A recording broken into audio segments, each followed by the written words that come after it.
thought I played my dreams. Permaculture flows like sweet streams. I'm the daddy with the know-how seed. Creating the world like it's meant to be. Permaculture, P-I-M-P, I'm the king. Wrapping love in everything. Bringing change, making it last.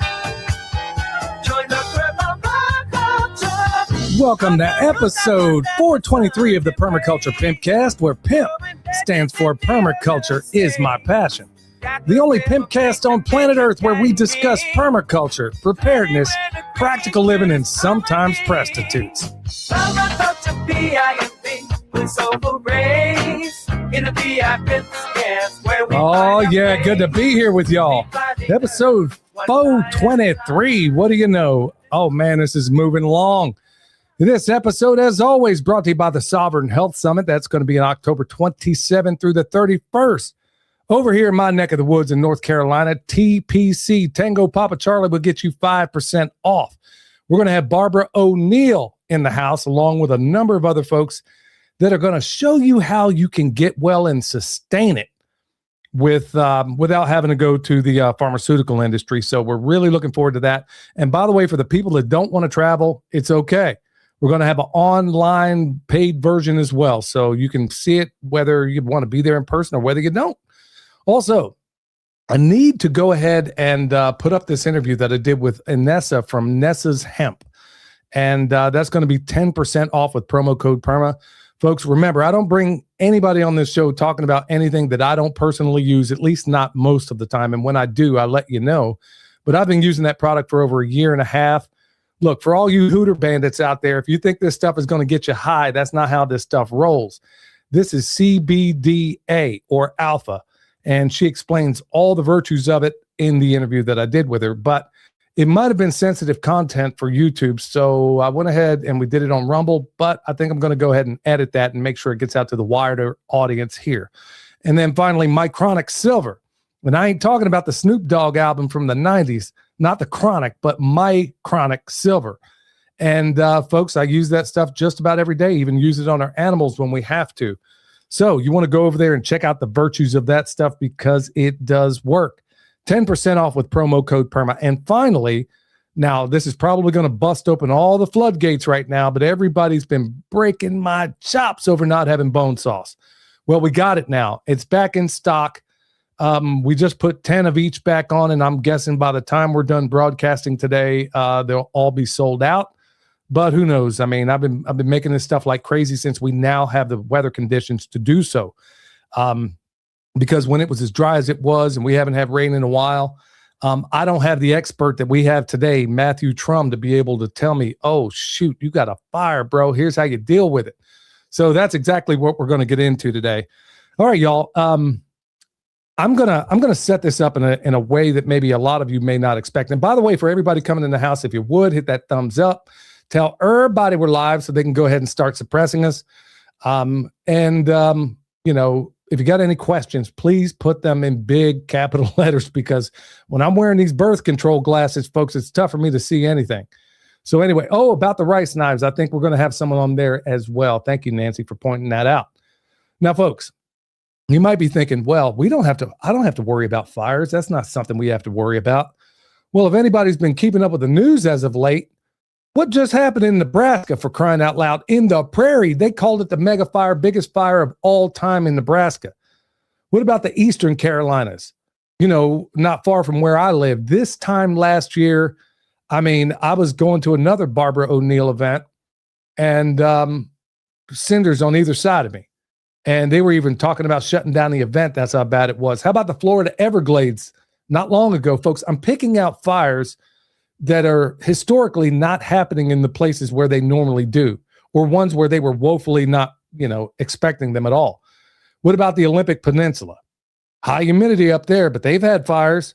How about the Alaskan boreal regions? Burning. The LA fires. I mean, that place still not recovered. And how about Hawaii? Not to mention the Texas Hill Country and all these other places where fires have been going nuts.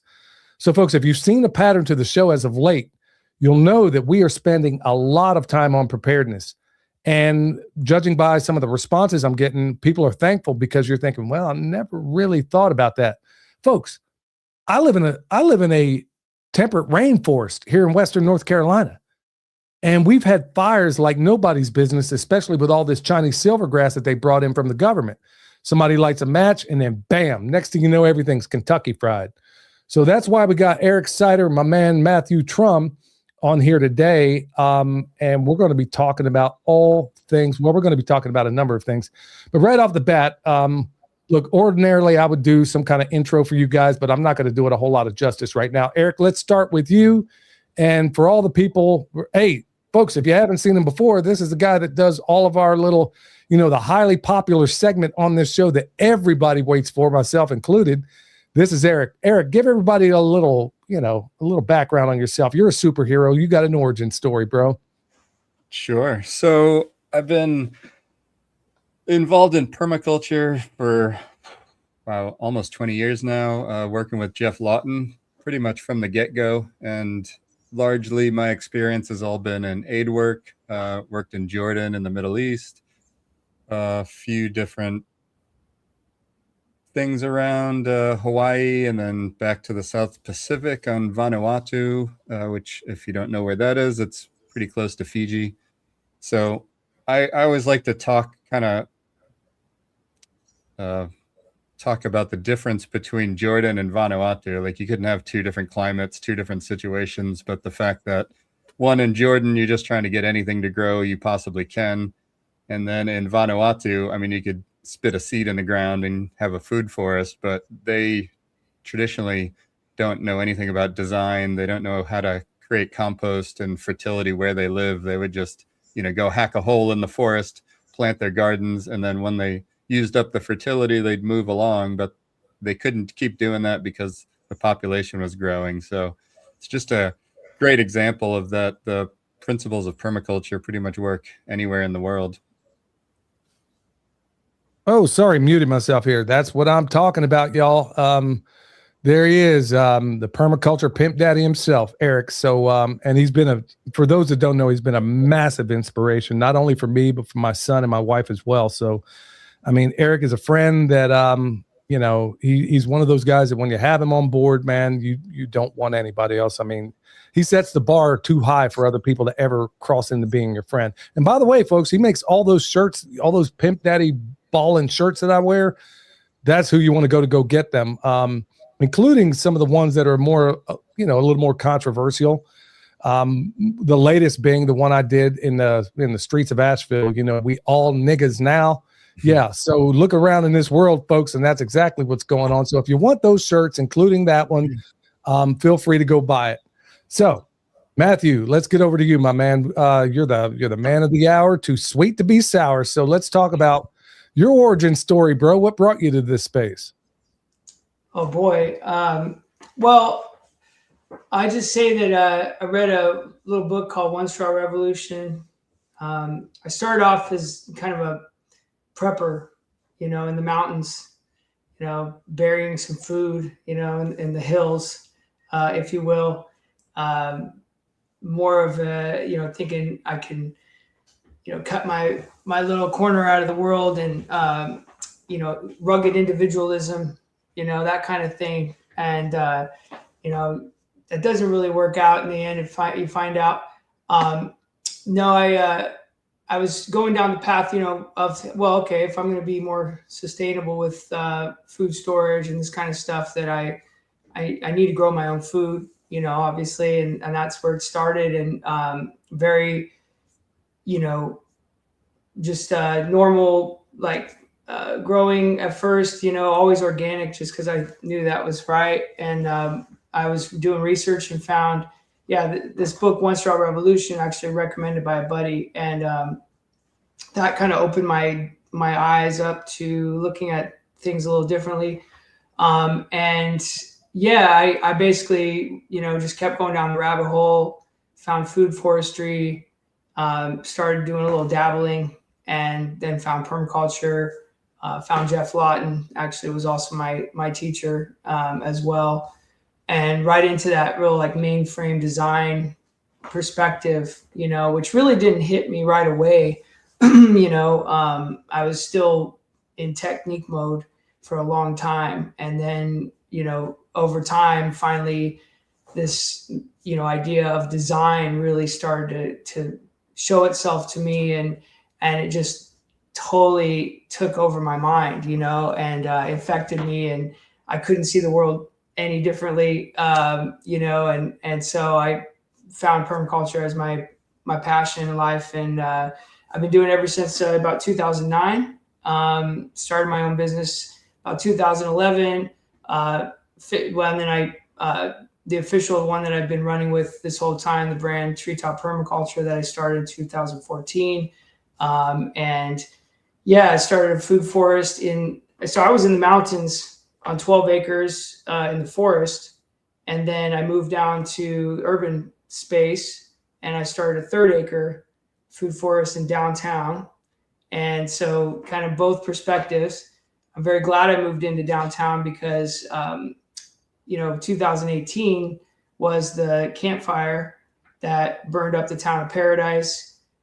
And that was kind of where I got into, that whole world of fire and fire response. I was teaching permaculture courses, had, a bunch of connections of like different resources that I've been getting for projects and stuff like that over the years.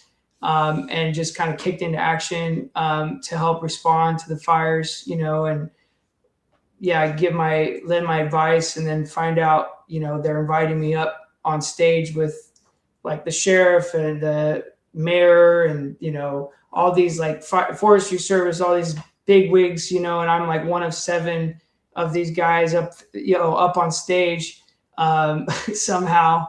And in this big fire conference right after the fire. And I was like, wow, okay. Nobody's really thinking about these regenerative perspectives. And they started asking advice, and that's kind of where I've been. Not my choice to go down that road, of fire and post-fire sort of disaster recovery. But that's what I've been doing since 2018. And the property that I was living at before in the mountains actually burned the next year in 2020. And so then I had a personal experience with fire, and then went through the whole process of recovery on my own land and my own experience. And kind of, anyways, that's where I am today. Yeah, I could tell you more, but that's a bit. That's a good place to start. Before we get hopping and popping on this, Eric, you wanted to make a couple of announcements regarding, for the people that are going to have to bounce early and maybe come back, a joint project you guys got going on. Let's go hit that up front, and then we'll circle back to it at the end.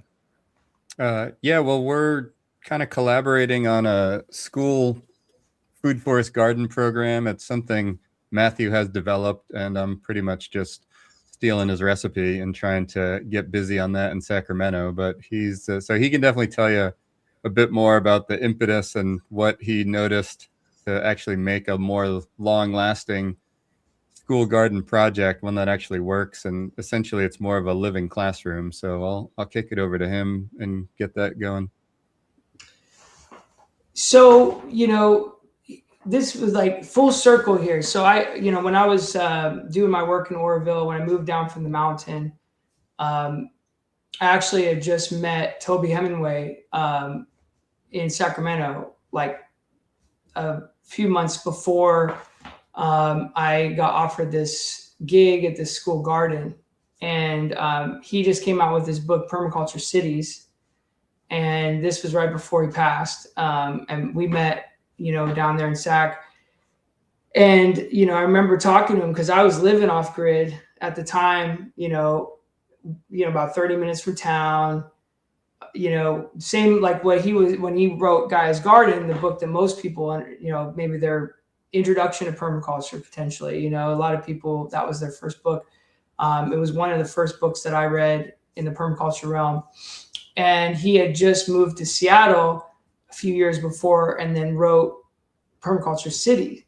And so this was his tour for that. And I remember talking to him, and it was like, well, why did you move? That was a beautiful property. Like, why did you move from there? And he kept going into all of the energy order of living off grid, living far away from town and everything. And he's like, actually, there's so many more connections between elements, and resources when you're in town and all these things.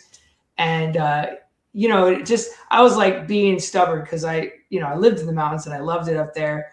But at the same time, all these things he's talking about, like, you have to get gravel for these driveways. You got to drive into town if you want social systems, whatever.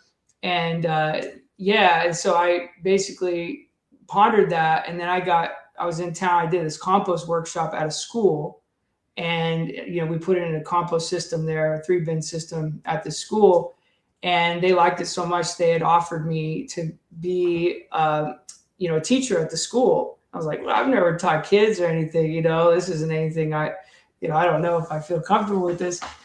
And then not too long after that, this opportunity for this home came up, and I was like, here, Toby, and Toby passed like right then, like it was like in that same period.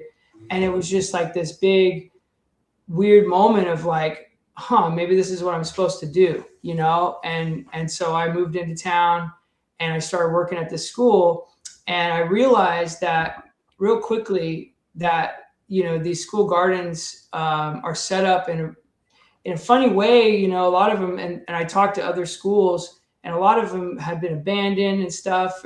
And it was just some disorder amongst these school gardens. And I was like, what is going on with it, And so I really tried to tackle that, and actually taught at a school garden symposium the next year in Sacramento. And I met a bunch of teachers all across California, and, basically like, asked them what's going wrong. And so I sort of put together this system over the next couple of years. I call it the Cornerstone School Garden Program. Cornerstone, because I feel that, it is the foundation for getting kids introduced into this regenerative mindset, right? And I've tried to teach adults for many, many years. And you know how it goes, like people come with all their preconceived ideas, and you have to do a lot of unlearning with adults, right? But the kids, you don't have that issue.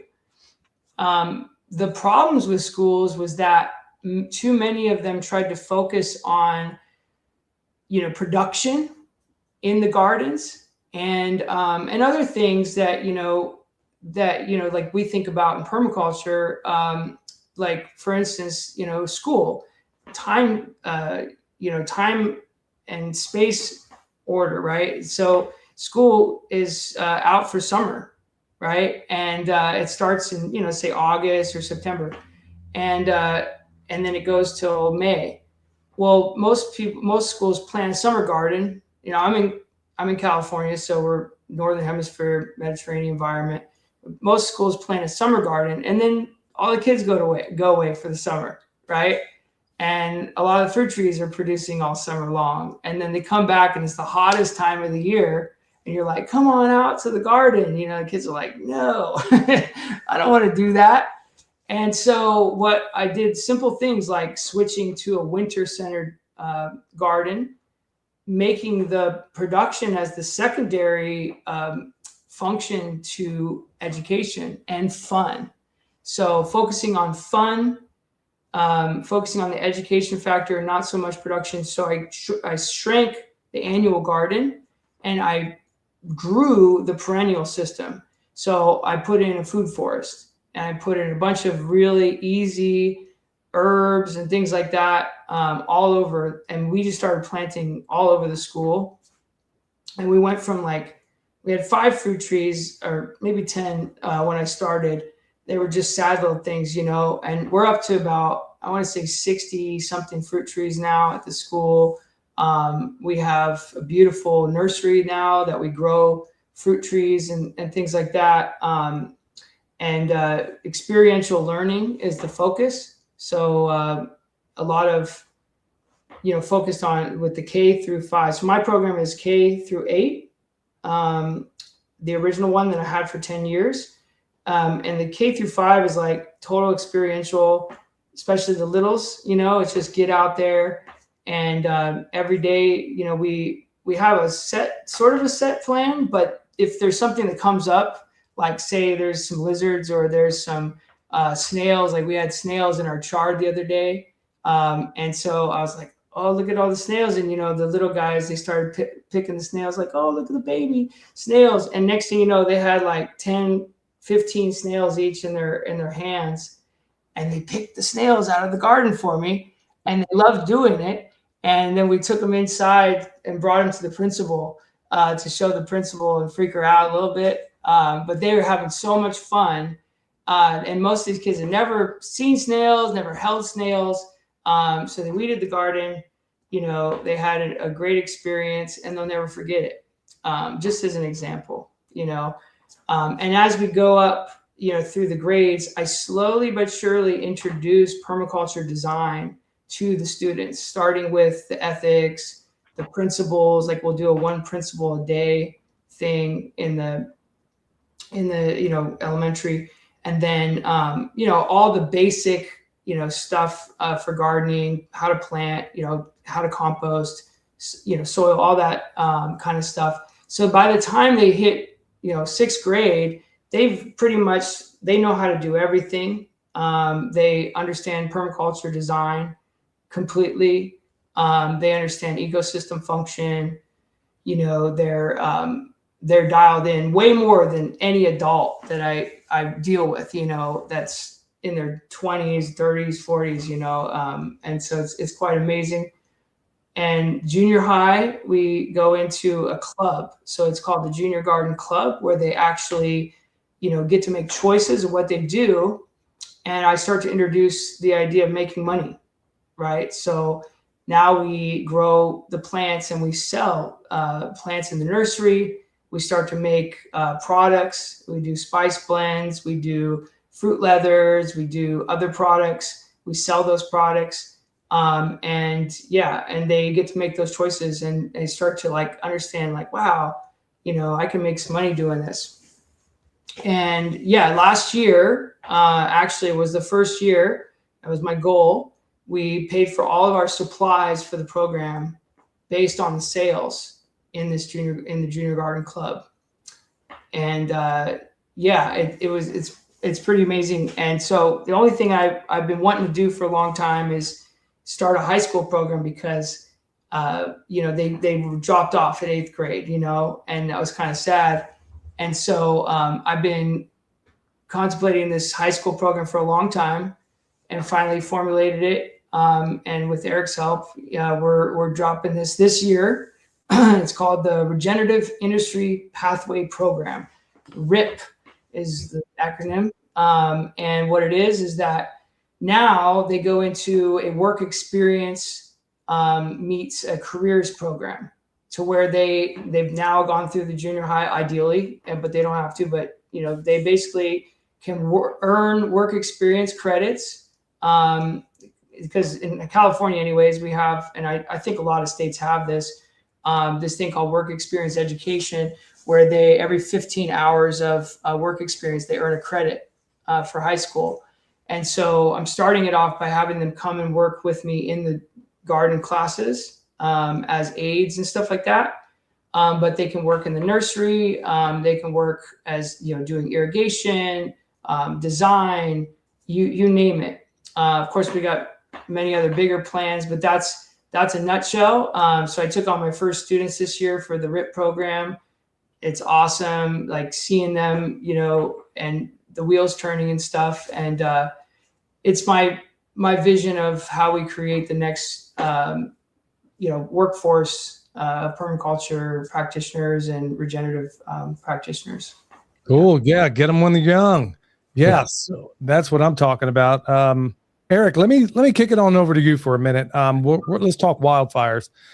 Now, is it just me? Well, let me not ask a leading question, or at least to my extent. Are wildfires becoming more common, or is it just people are paying more attention these days? Well, both.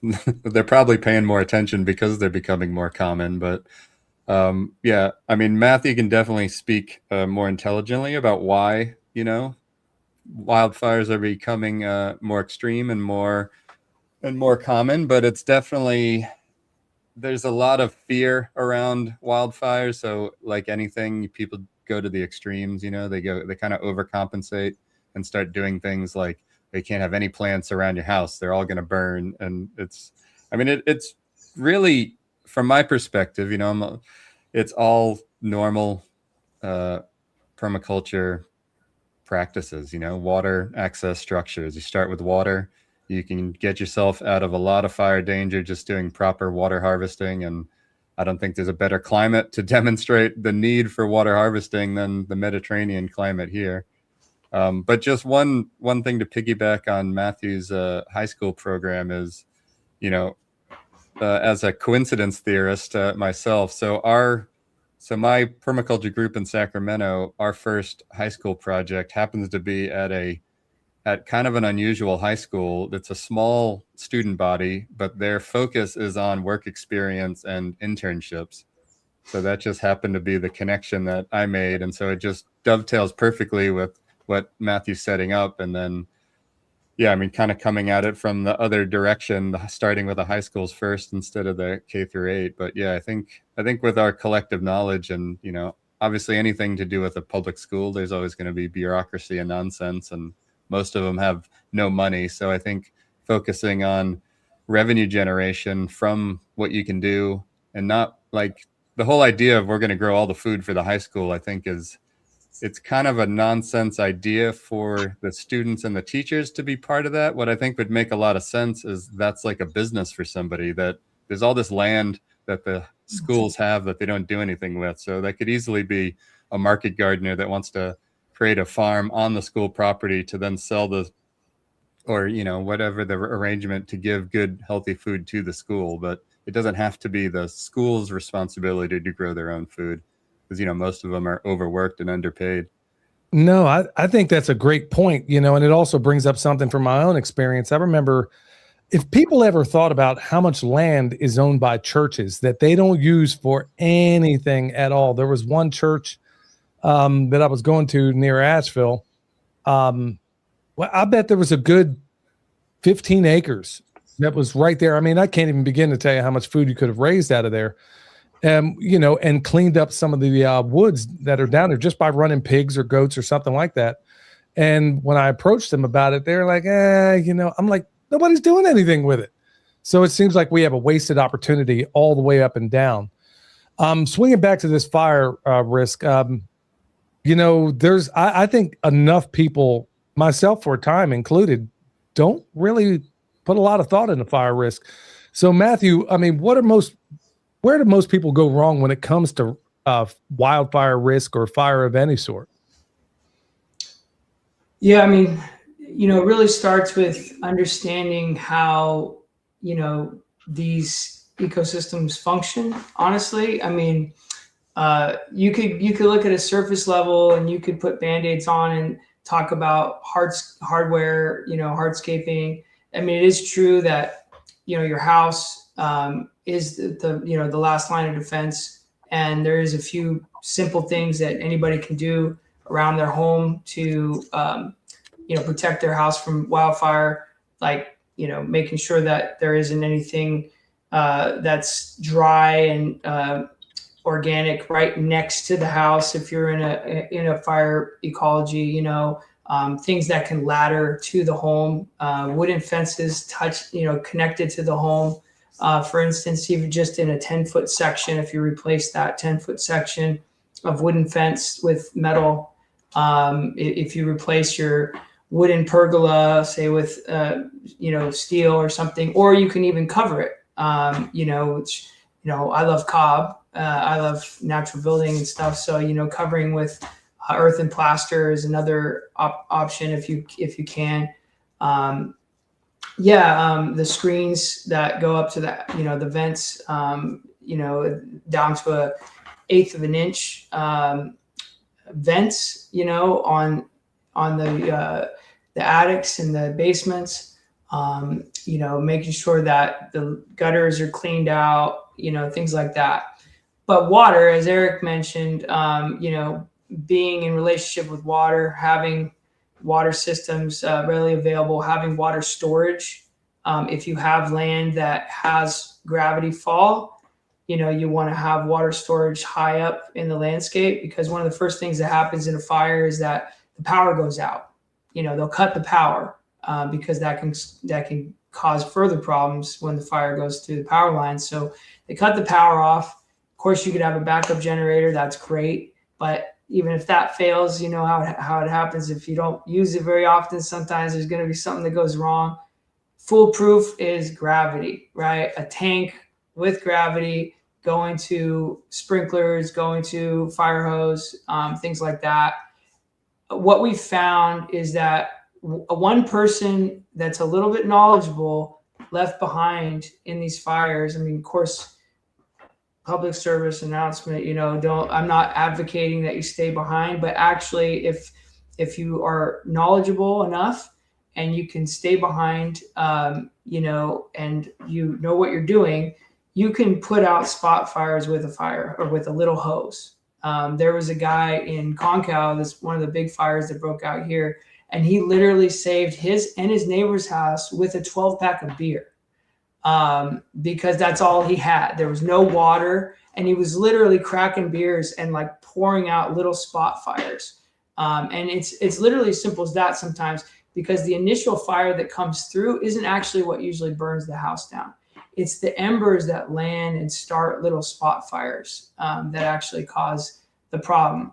And of course, a moist, landscape, a landscape that has the right kind of trees, the right kind of plants, good design in a fire ecology, that have, broad leaves, many broadleaf trees, and most of those are fruit trees, near the home, right? So you maybe want to replace, let's say an oak that's right near the house with something that's also going to provide some shade eventually, say a mulberry or something like that, and that has broad leaves, and they can actually stop the fire as well. But yeah, that's little things that you can do. But understanding the ecology ultimately is that's the long-term fix, is understanding like why these fires occur in the first place, because we're way out of balance with these systems, and we're kind of at a tipping point where we've lost a lot of the function in the ecosystem, and all these animals that used to be here, and the fire in our ecologies here, the natives used to burn frequently, every year or every 3 years. They used to burn the the forest on purpose, for native plants to germinate, to create more habitat for the grazing animals, so they could have better hunting, and so forth. And those fires burned, but they burned cool because it was a constant regime. There's a quote that says, you can light fires in the best of conditions, or you can fight fires in the worst of conditions. The choice is yours, No, that's a great point, because you're bringing up something that I was going to ask about anyway, and that's the intervention that we've done in society, whether it's clear cutting a place that probably ought not to be, or unobstructed wind, or how much of the disasters concerning fires are man-made, do you think? And if we just kind of left more of the natural systems in place, how much? Because every time you turn around, now I'm one of those people, and I'm just going to say it straight up here, I'm one of those people that thinks that a lot of these fires are being orchestrated. When you look at what the UN maps for sustainable development are, sure is curious that a lot of them, especially in California, seem to be happening in those places that they've already made little contracts for. There's a lady, actually, Deborah Tavares, who's actually out in California, and she probably blows the whistle on this more than anybody. But I guess what I'm asking is, how much of this stuff is man-made or man's irresponsibility, and how much of it can be prevented? It's a hard one to answer exactly. Obviously, we don't know for sure about some of that stuff, but I've seen the same, kind of things. I've, obviously been in this realm for a while. I used to talk about geoengineering and all this stuff. 15 years ago. before anybody was talking about it. So I know, I mean, these things are happening. It all contributes, but really we're dealing with a system that has been degraded for a very long period of time already. California, probably one of the fastest, other than, say Australia, a few other places, degraded spaces, over such a short period of time. So I'm teaching a course on this subject. And the very first section of the course is all about ecosystem understanding, ecosystem function. It's essentially like an element analysis, but looking at mainframe ecosystem function in fire ecology.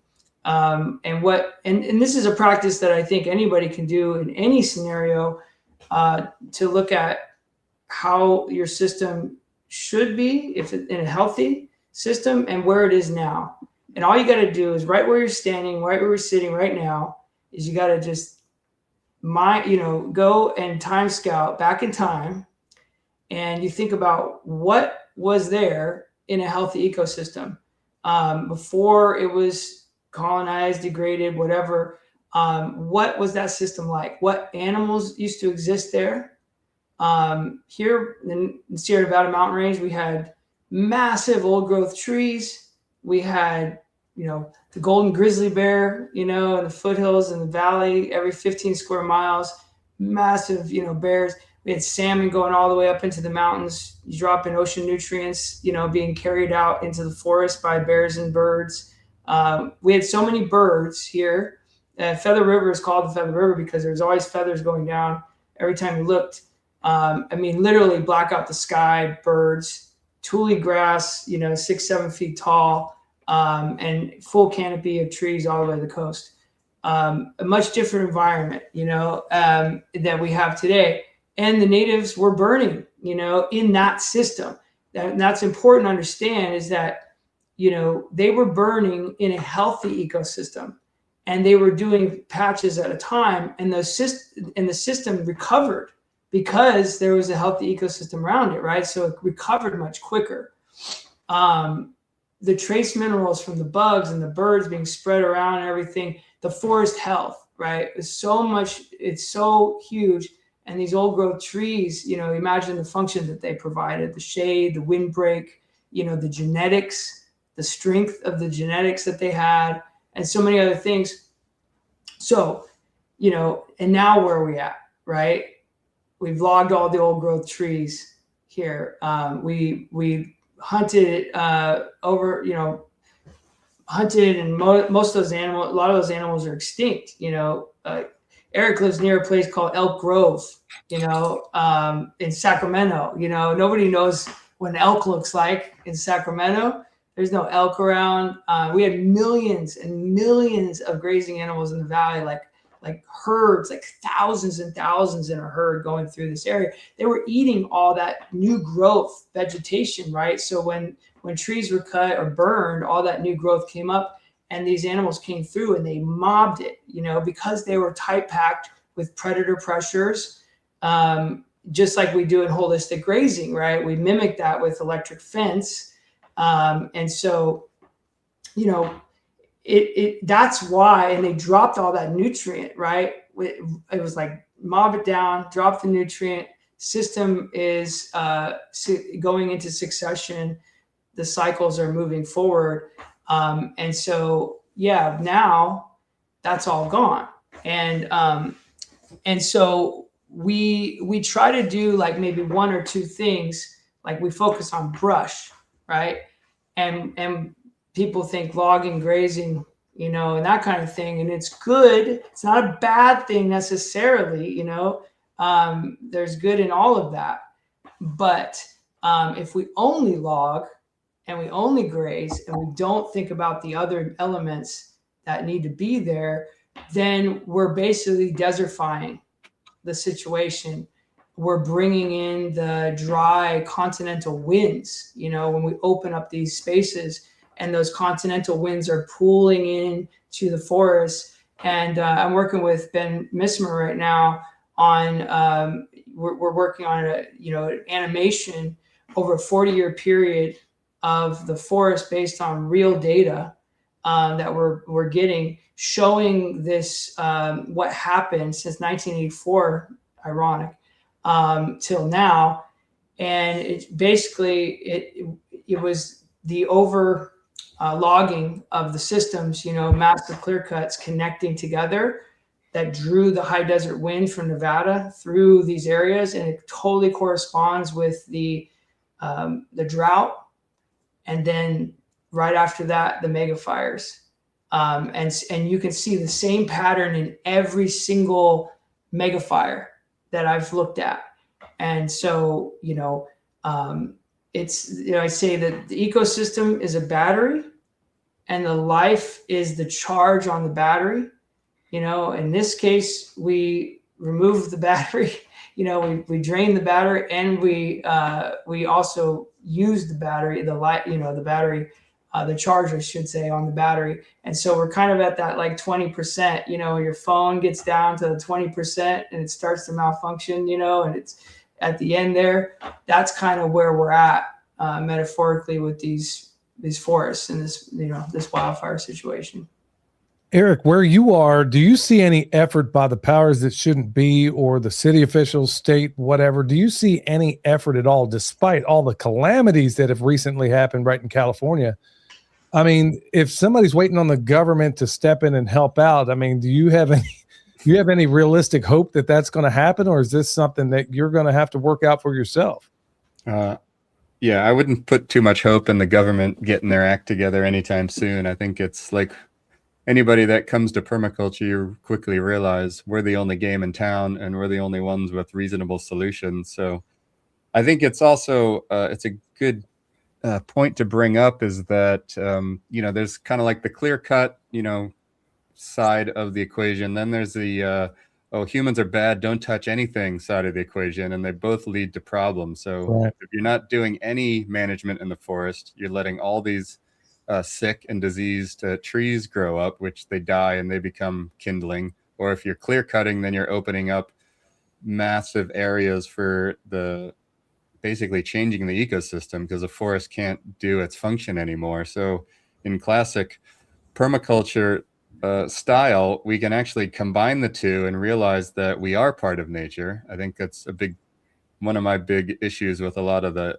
environmental people, is they think humans shouldn't, like, there's nature over here and humans over here. It's like we need to mix together. We need to provide our resources in a way that benefits the planet. So there's so many livelihoods that could be, there's work for generations just in managing the forests.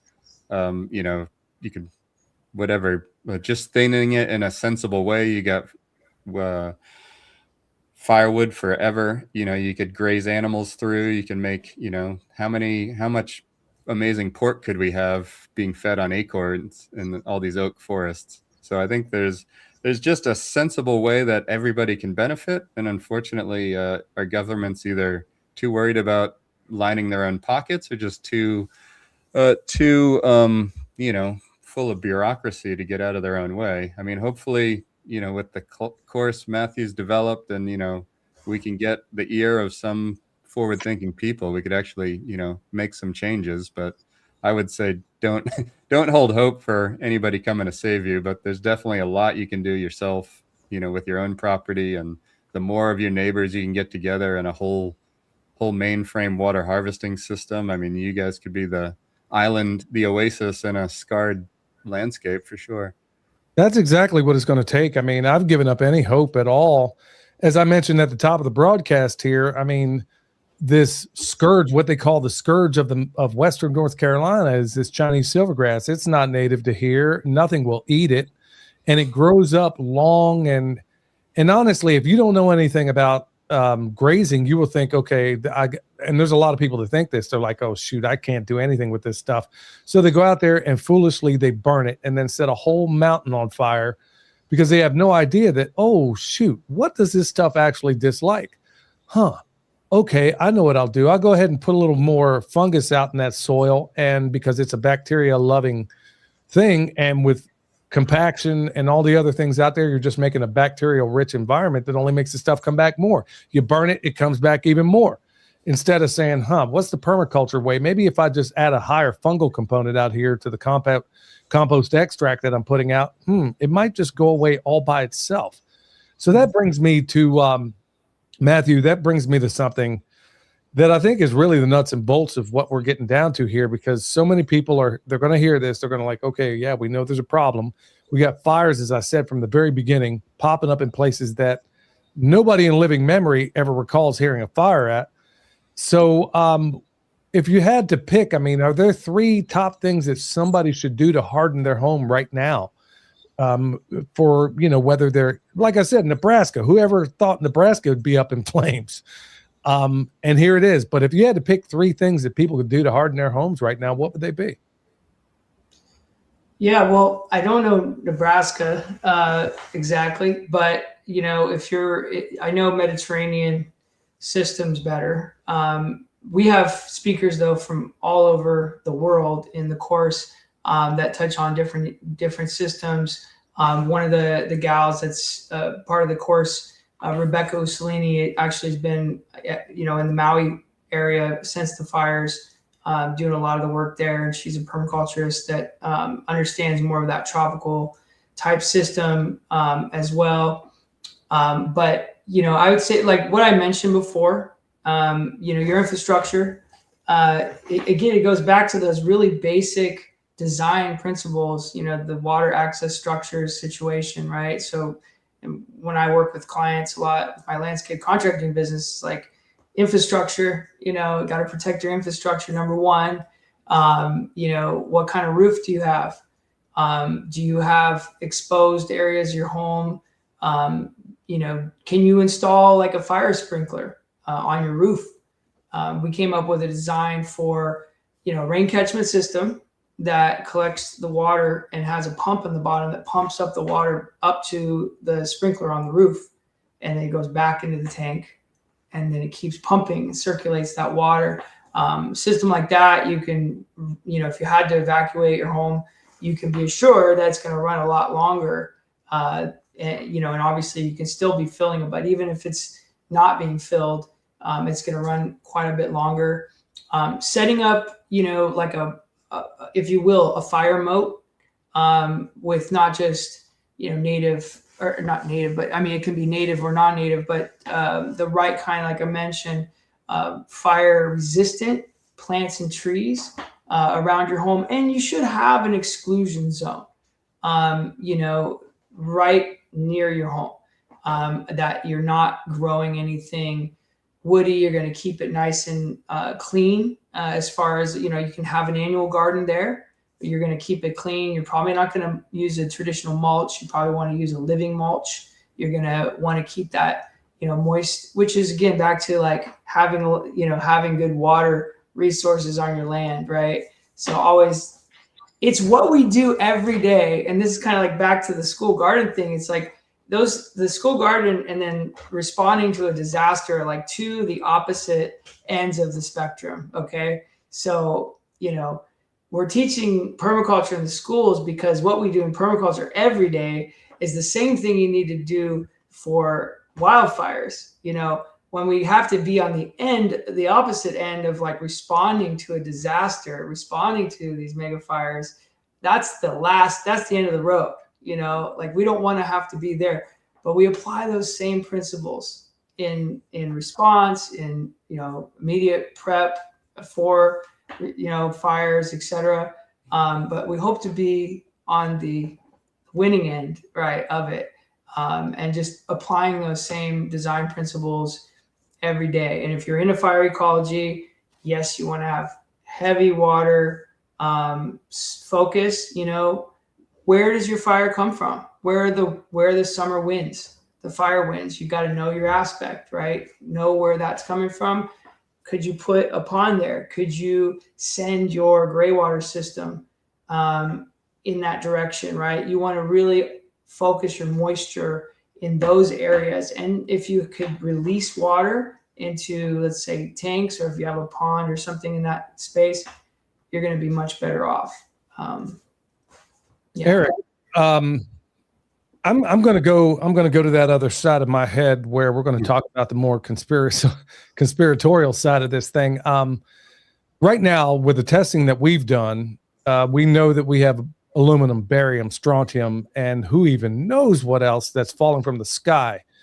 And I think people like Dane Wigington, Ariana Masters, and a number of others out there have made an unimpeachable case that in some cases, even Dane's talked about that they're dropping fire retardant or anything else, I mean, from the sky. Are you aware of any way, this might be a loaded question and maybe even impossible to ask, but I'm going to ask it anyway. Is there any way to, I mean, let me put it this way. Back when I was in the Army, one of the ways in which we would make thermite required, now I got to be real careful about this or they'll pull the feed on this. I'm not going to tell anybody how to make thermite, but I will say that aluminum is about half of the components that we use to make thermite. And folks, if you don't know what that is, it burns super, super hot. Now, I'm not going to say the rest of it because I think they'll pull the plug on this thing. They're dropping aluminum out here. I mean, do you think there's intention to create the status quo that we now have where every time you turn around, there's a fire everywhere? Or do you think this is largely just poor management? Well, I definitely think the government's trying to kill us. I don't know what other, I know that sounds extreme, but I don't know what other conclusion you can come to at this point. Like ignorance and well-intentioned stupidity only gets you so far. So I'd say there's, how many of the people are in on it? How many of the people even aware of what they're participating in? I don't know. It doesn't even really matter. It doesn't change my behavior. I get up and the same thing is, how can I get more permaculture out into the world? How can I, create more good soil, more good organisms? I think that's really on an individual level. The only thing we can do is make sure your soil is as good as possible and make sure you're growing food in your soil. And so I think that's the best defense we can have for whatever's happening, whatever you think is happening in the world, whether intentional or not. I think that's the best way we can protect ourselves with good food and good biology. And that seems to be, as you well know, Billy, really the only solution to combat most of this is back to how nature is designed. Organisms like whatever they're spraying, whatever is coming down in the sky, my garden is full of worms, full of life, and full of good food. So I think that's, and I'm, I've been doing this for a bit, but I'm far from super soil nerd. Like it's, pretty much just piggybacking on all the good people like Elaine Ingham that just recently passed and all the people that have pioneered the soil sciences. And it's really, you don't have to be a PhD in microscopy, whatever the word for looking through a microscope is. You just, use the basics and good organic matter, good practices. Don't be dumping any Roundup on the ground. And, the system shows you if you're doing things right. As Bill Mollison said, resources start to gather around you if you're doing something right. Like just this past year, I had lizards show up. Haven't had lizards, I've been on this property about 4 years now. There was never a single lizard when I started. There's none of my neighbors are doing anything interesting. So where the hell the lizards come from? I don't know, but I got little lizards everywhere now. And like, if you hear Jeff talk about in the Greening the Desert project in Jordan, they have rare chameleons in their food forest now. And if you have ever looked at any of the videos of that site, it looks like Mars. Like there is no wildlife corridor where a chameleon was going to slowly walk, but somehow there's rare chameleons in the Jordan, in the Greening the Desert. Like, how do you explain that? I don't know, other than they're just doing something amazing and wildlife knows where to go, I guess.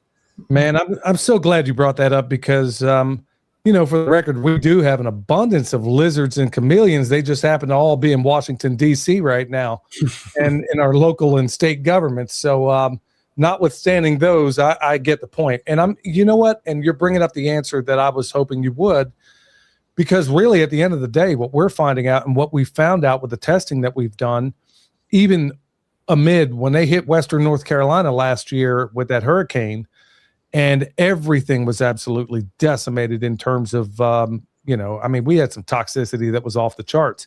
In the areas that we treated with BioComplete compost and also with the extremophiles that we got from Dr. Will, we cleaned that stuff up. And had I not had the testing, I'm sure nobody would have believed me. But $30,000 later, we come to find out that, we tied up 99% of it using biology. No matter what they're dropping from the sky, all of it was tied up in medium and long chain carbonic acids. So we know that we do have solutions all the way back when Chernobyl happened. The Lubka farm, which was downstream. And what were they doing there? They were making windrow composting there. And they found out right then at that spot, of course, they didn't let the rest of the world know about it until 25 years later, that at the time of that accident, they couldn't get a Geiger counter to go off at the Lubka farm. Why? Because the bacteria, the fungi, nematodes, protozoa, arthropods were keeping everything in balance despite the fact that they were being bombarded by radiation. And let's not forget the archaea as well. So like you said, Eric, you got good soil. It seems to me, now I can't prove that, and like you said, Dr. Elaine is no longer with us, but it sure does seem that in every case I can think of, that just having good biology out there will solve a lot of these problems. Okay, it's not going to keep them from starting a fire necessarily, but to a certain extent, it just might. So Matthew, let me kick it on down because we're coming to the end here. What we're talking about fires. I mean, is there some basic equipment that folks should have on hand, or are we talking primarily just really good design of your property? Well, design is always going to be, the end game for me is you're going to have that. But I mean, understanding what your system is like and what was its healthy ecosystem. Are you in a woodland? Are you in a meadow, grass environment? Are you on a riparian system? What was your system like? I go back to that, when it was healthy, what were the functions in that system at that point? How do we mimic the functions of those elements that are no longer there? Like here on my property right now where I'm at, I just started, I'm on a place that hasn't burned now. And I just started a wildfire resilient course here, a local one too, in addition to my online course where I'm bringing in neighbors. And what we're doing is we're thinning, a lot of the trees around the home for one, which we're mimicking the grazers, right? We're mimicking the bears, breaking branches, breaking it down. We're mimicking the biology, right? By making teas, making compost teas, using fish emulsion, mimicking the salmon that used to flow up the mountain.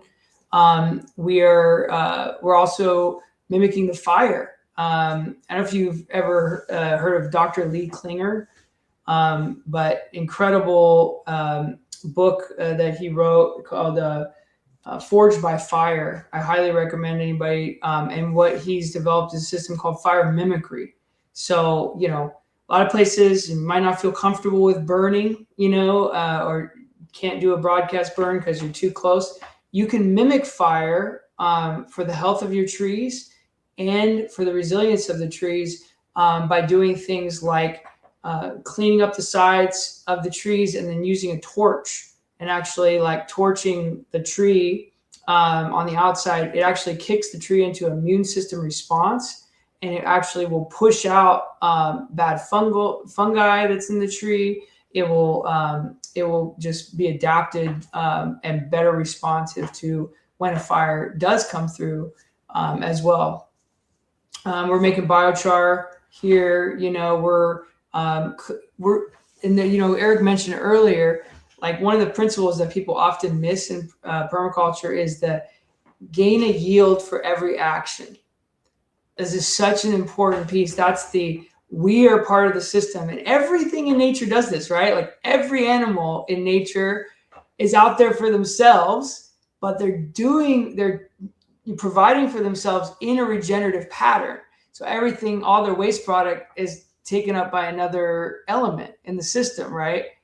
Well, we're no different, right? So we need to think about we call it fuels to tools. In the course, we have a section called fuels to tools.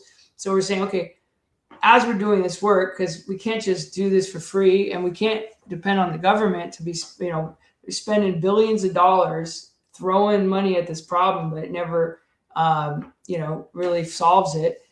And we need to see what are the other yields that we can get out of these systems. The obvious ones: fire, wood, biochar is a yield, cordage,